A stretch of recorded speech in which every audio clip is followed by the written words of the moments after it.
Magandang araw po mga kapuntos, at sa araw na ito po meron po akong tampok na video para sa inyo at sana ay magustuhan ninyo. Kaya sa mga bago pa po sa aming channel, please po don't forget to hit the subscribe button at ang notification bell para maging notified kayo sa bawat video na ilalabas ko sa channel na ito. At bilang kahilingan po ng punto por punto team at naway maintindihan po ninyo, sana po wag nyo pong i-skip yung mga ads sa aming mga video. Sa maliit na bagay na po na yan, malaking tulong po yan sa ating programa at sa ating ministry. Sana po maunawaan po ninyo. Maraming salamat po, kaya wag na po natin patagalin. Simulan na po natin.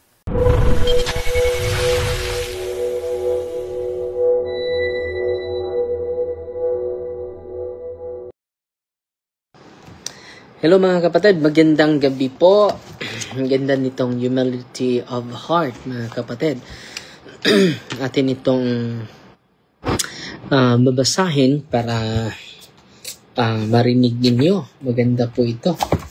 Okay, matagal na akong hindi nakapag-share sa inyo itong humility of heart at magsagawa din tayo ng confession yun ng alas 8. Quick live lang tayo. Ang ganda po nang nabasa ko dito. Sabi dito, page 38 po ito. Humility has two eyes. Ilan yung mata sa humility? Humility has two eyes. With one, we recognize our own misery. One eye is to recognize our own misery in order not to attribute to ourselves anything but our nothingness with the other. No? So, our own misery. Lahat ng mga achievements natin ay hindi talaga atin. We are nothing. No? To look our own weaknesses, our own infinite, finite being. We are finite, all our finite dimension, our own misery, our weaknesses, no? In order not to attribute to ourselves anything. So, yung mga na nakuha natin, it is not for us because we are nothing. Full of limitation, full of frailties. We recognize our duty to work and to attribute everything to God, referring all things to Him, not to us, O Lord. Not to us, but to Thy name gave glory. So, lahat ng mga nasa atin, it is emanating from the Lord. Recognize it is our duty, our vocation to serve the Lord, to serve one another, to serve the people of God. The truly humble man considers that whatever is good in his material and spiritual nature is like unto the streams that have come originally from the sea and must eventually return to the sea. Therefore, he is always careful to render to God all that he has received from God, and never prays for nor loves nor desires anything except that in all things the name of God be sanctified. Hallowed be thy name. So, sa mga nakikinig ngayon, lahat ng mga blessing natin, ay hindi yan gamitin natin para ma-manipulate natin yung iba. Kung nakapangyarihan tayo, hindi natin ito gamitin to control others, to give them the spirit of democracy. It is wonderful message, a strong and wonderful message to all of us, mga kapatid. So, greetings muna tayo before natin ipatuloy, mga kapatid. No? Star senders natin, ang una. No? Salamat si Generosity Sister, si Gladys Antilan Pinili, Simporios. No? Salamat po. Padala sa atin ng 100 stars. At salamat po sa mga nagpadala. Meron na tayong 45,000 po para sa mga seminaryan. Pero 69,050 pesos yung total po. Sa mga gustong tumulong, pwede pa kayo mag-send through GCash natin at PNB PNB bank account. Salamat po.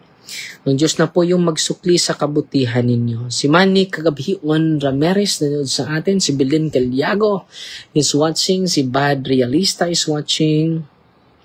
Brother Riden Bertusado is watching. At si Derek Vega. Good evening, Father. Good evening po. Si Ruth Christine Joy Floreda is watching. Si Nelix Gal, Ash Wednesday po ngayon. So, ang magsagawa ng fasting, 18 to 59 po. Yung required age, 18 to 59. And then, yung fasting, one full meal lang ngayon Ash Wednesday, kailan yan? Ash Wednesday and Good Friday yung fasting. Yung fasting, one full meal. Yung 2 meals natin, kalahati lang po. Yan po ang fasting. Ash Wednesday, and then Good Friday. Ang abstinence po, Ash Wednesday and Good Friday din. Ang lahat ng Fridays within Lent. Abstinence, yung pagdisiplina sa atin sa pagkain ng karne. Karne. Required age po, 14 and above. 14 and above. Abstinence. 14 years old and above. So, patuloy tayong magbabasa mga kapatid. Humility is not a sickly virtue. Humility is not a sickly virtue. Parang yung magpakumbaba tayo, parang hindi maganda yon. Pero it is not a sickly virtue, timid or feeble. As some imagine. Yun ang in-imagine ng mga tao. On the contrary, it is strong, magnanimous, generous, and constant because it is founded on truth and justice. So, anong challenge natin lahat ngayon? Magpakumbaba. Because it is founded on truth and justice. Kaya ka pala. It is strong, magnanimous, generous, and constant. The truth consists in knowing what God is and what we are. So, kailangan pag-aralan natin ang Panginoon. And then, what we are. Sino po tayo? Justice consists in our recognizing that God, as our Creator, has a right to command us, and that we, as His creatures, are bound to obey Him. All the martyrs were perfectly humble because they preferred to die suffering the most terrible torments rather than abandon truth and justice. So, hindi sila natatakot patayin, mga kapatid. Rather to abandon the truth and to abandon justice. How great their endurance and courage in resisting those who tried to force them to deny Jesus Christ. Hindi nila dininay si Kristo, mga kapatid. To contradict others is an effect of pride. Whenever we contradict them in order to follow our own unjust and mistaken will. But when our opposition to the creature proceeds from a determination to fulfill the will of the Creator, it is dictated by humility. When we follow the Lord, it is dictated by humility. It is not dictated by pride. It is dictated by humility. For by which we confess our indispensable obligation to be subject and obedient to the divine will. Saan tayo obedient? To the divine will greater than our own human will. It is for this reason that the proud man is always timid, because his pride is only sustained by the weaknesses of human nature. Yung mga nagpapataas sa sarili na they are weak, mga kapatid. Because his pride is only sustained by the weakness of human nature, and he who is humble is always brave in the exercise of his submission to the divine majesty, because he receives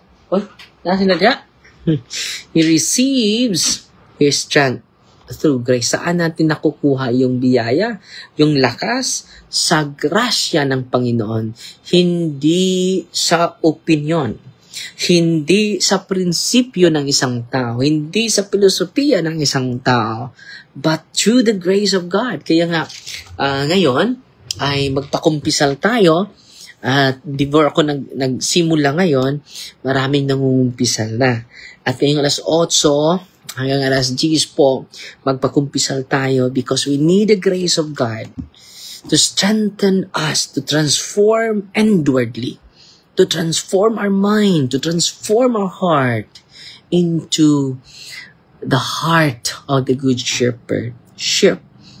Form by the heart of the Good Shepherd, mga kapatid. Yan po yung challenge natin lahat. Pasalamat ako ni Sister Bloresia Gina. Good evening, Father, watching from Hong Kong. Ay, salamat kapatid. Nagpadalan sana yung 50 stars. Salamat po.